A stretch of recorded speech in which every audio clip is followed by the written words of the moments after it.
Yesu nashimwe tuguhaye ikaze wowe udukurikiye kuri channel yacu Mama Dorokasi.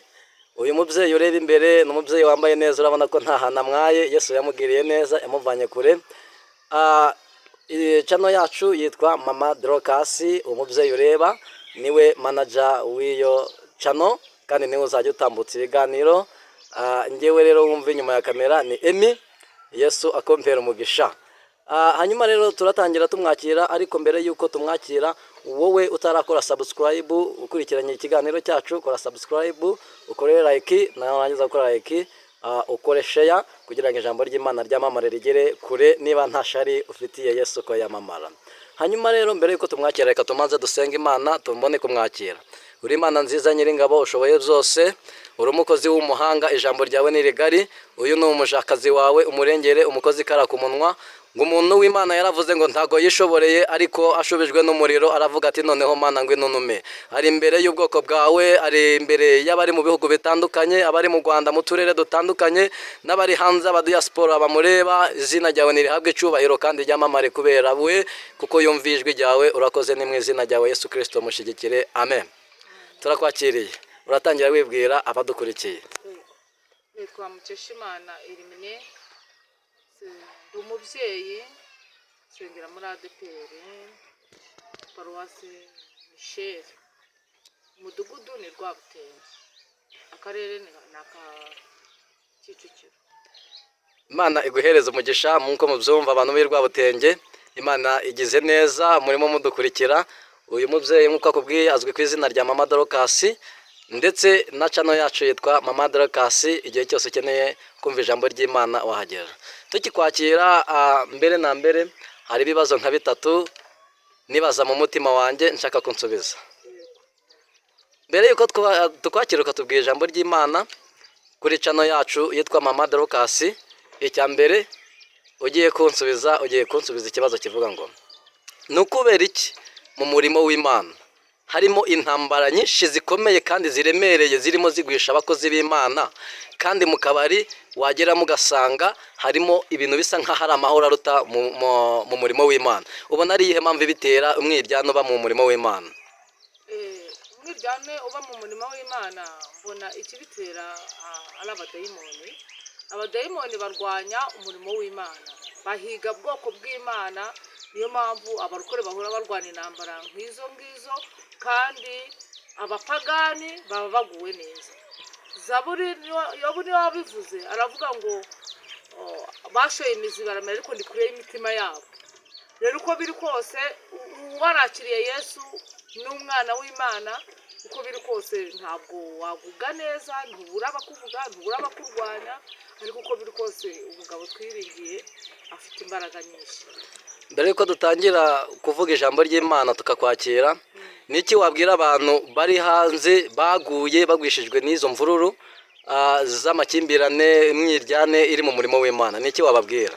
Icyo nababwira ni ugukomera bakabyuka, bakongera ibihe byo gusenya. Ko Yesu yaravuze ngo abakiranutsi banjye naho bagwa ntabwo bazarambara. Kandi Bibiliya iravuga ngo turi mu isi tuba dufashe igihe mu ntambara. Ntabwo wabura intambara, uko biri kose ntabwo wabura intambara. Rero ndabifuriza kubyuka mukongera mugasura mu murimo w'Imana. Mube muhanura, mube muvuga Imana, mubwiriza, mube musengera abantu. Murasabwa kubyuka rwose mugakorera Imana yacu. Ndabona wowe ukeye utameze nk'abandi bantu. Njya numva abakozi b'Imana batanga ubuhamya bukomeye cyane ahantu Imana yabavanye kure. Ushobora kuba waravukiye mu muryango ukize, ahari benda niko nabivuga kuko ntago amateka yawe nyazi. Nimwe uzatugezaho ubuhamya bwawe, ndabizi benshi bari buze kuza kubyifuza, kuko urasa n'umwana w'abakire, ntago waciye mu buhamya wagize ubuzima bushaririye cyangwa se ushaka no kuba warabugize. Oya, narabugize uko biri kose. Yesu atanga umunezero, Imana itanga umunezero rwose. Imana yampaye umunezero ukomeye. None se ugira ngo uri mu isi wa buri ntambara? Nanjye narazigize zikomeye cyane, ariko niyegurira Yesu umugira uwa mbere. Ubwo buhamya rero abantu benshi baba bukeneye, kuko hari benshi bwubaka. Hari abantu buvana mu busambanyi, hari abantu buvana mu makabari, abandi bugatuma bacika ku ngeso zo kujya kuraguza bitewe n'ubuhamya ufite n'uwo buri buze kubaka.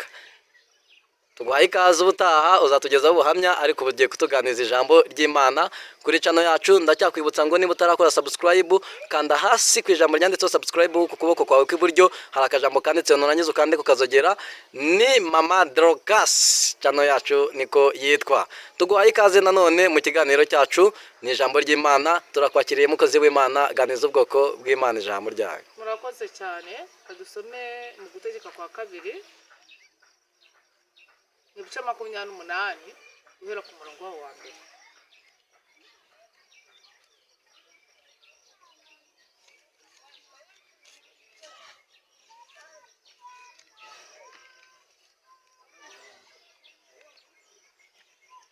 Tugiye gusoma mu gutegeka kwa kabiri ni ibice 28 guhera ku murongo wawo wa mbere.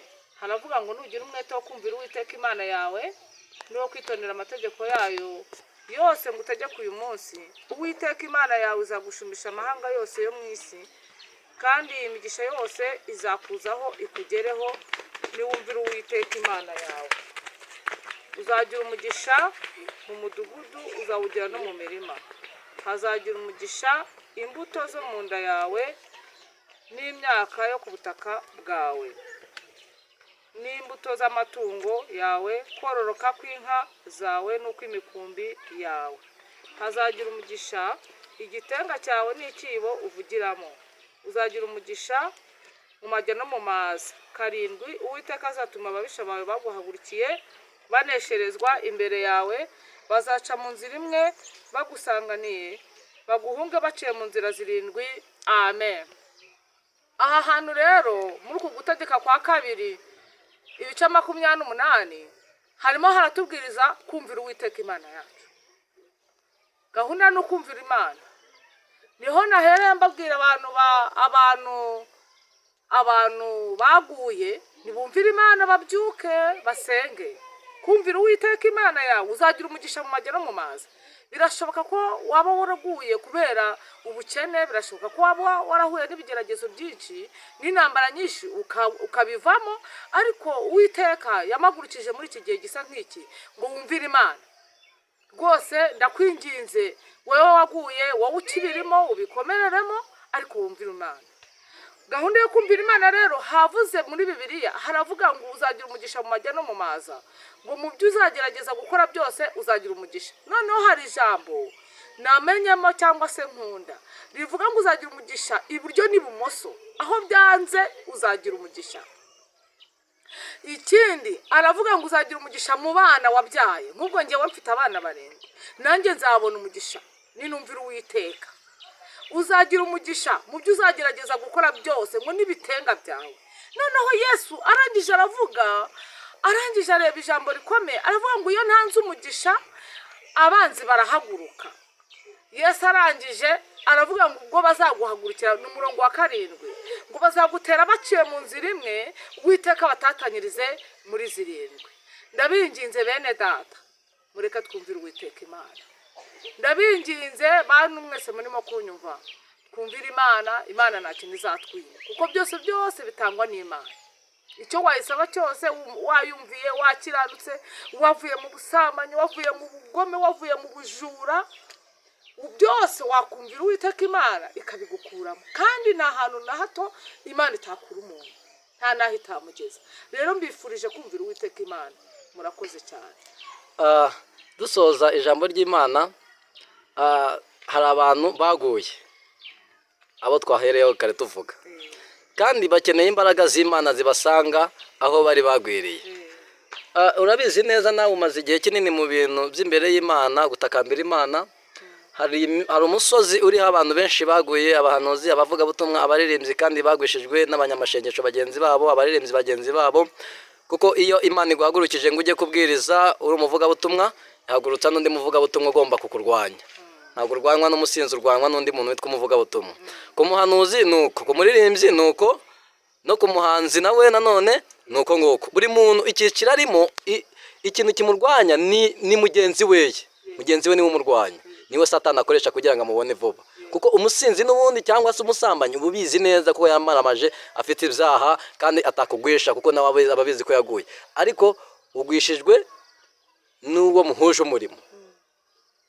ndagira ngo nkwifashishe muri aka kanya udufashe gusengera abo bantu, Imana ibasanga bari muri gereza bashaka gukizwa, Imana ibasangeyo bakizwe nirangiza ibasohoreyo, abari mu kabari Imana ibasohoreye, abasambanyi baheze mu byaha by'ubusambanyi Imana ibavane mu busambanyi, abanywa inzoga Imana ibavane mu businzi. Tuguhaye ikaze rero dusoza ikiganiro, dufashe gusengera ubwo bwoko bw'Imana, n'ab'Imana ibazane bakoresha ibyo butware nk'uko Imana igukoresha ibyo butware. Tuguhaye ikaze. Yego murakoze cyane, kubera ko no mu byo natoje cyangwa se muko nahamagariwe nsengera abantu, nahamagariwe umurimo w'Imana wo gusengera abarwayi, nahamagariwe umurimo w'Imana wo gusengera abantu baguye. Rero ntabwo narangiza n'ubundi kubwiriza ngo ntasenga. Murakoze kuma uwo mwanya wo gusenga.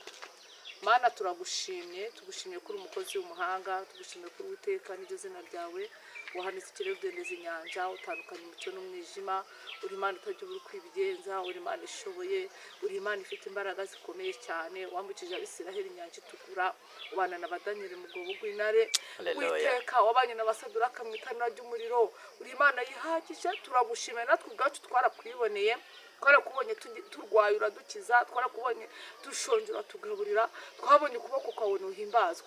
Dusengeye aba bantu basubiye inyuma, abasinzi basubiye inyuma, abarokore bawe Mwami, abaririmbyi baguye ubagarure, abahanuzi basubiye inyuma ubagarure. Dusengeye abasinzi n'abasambanyi kugira ngo bahagakiza bongere babyuke bagukorere, kandi Mwami ugabanya abarimbuka wongera bakizwa. Turakwinginze muri iyi saha y'igicamunsi, turakwitabaje kugira ngo utabare ubwoko bwawe, kandi abarwayi ubagirire neza, abafite ibibazo ubarengere, abafite intambara ubarwanirire.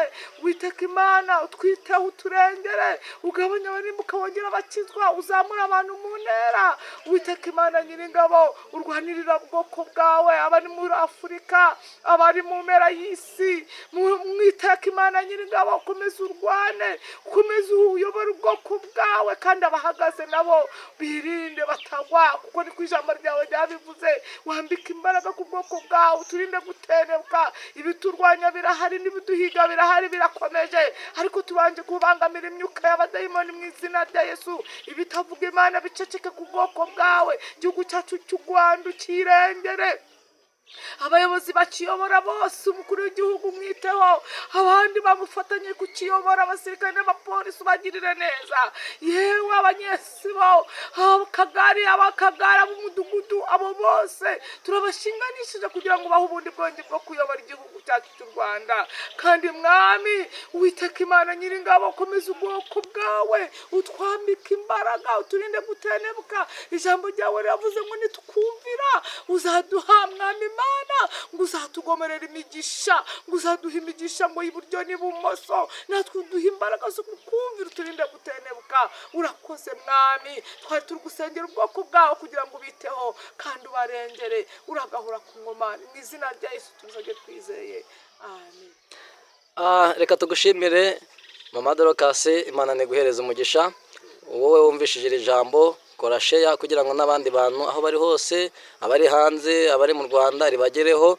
Kandi ndabizi buri munsi uko bukeye bwije uzajya utambutsa ijambo ry'Imana ribagereho kandi ribubaka umutima. Rero Yesu aguhereza umugisha, nawe utarakora subscribe ukora subscribe, uhabwe umugisha n'Imana. Kandi numara gukora subscribe n'ukuri Yesu ari buze kuguha umugisha. Shalom, shalom, shalom. Tuzasubira ubutaha na Mama Dorcas kuri channel yacu Mama Dorcas.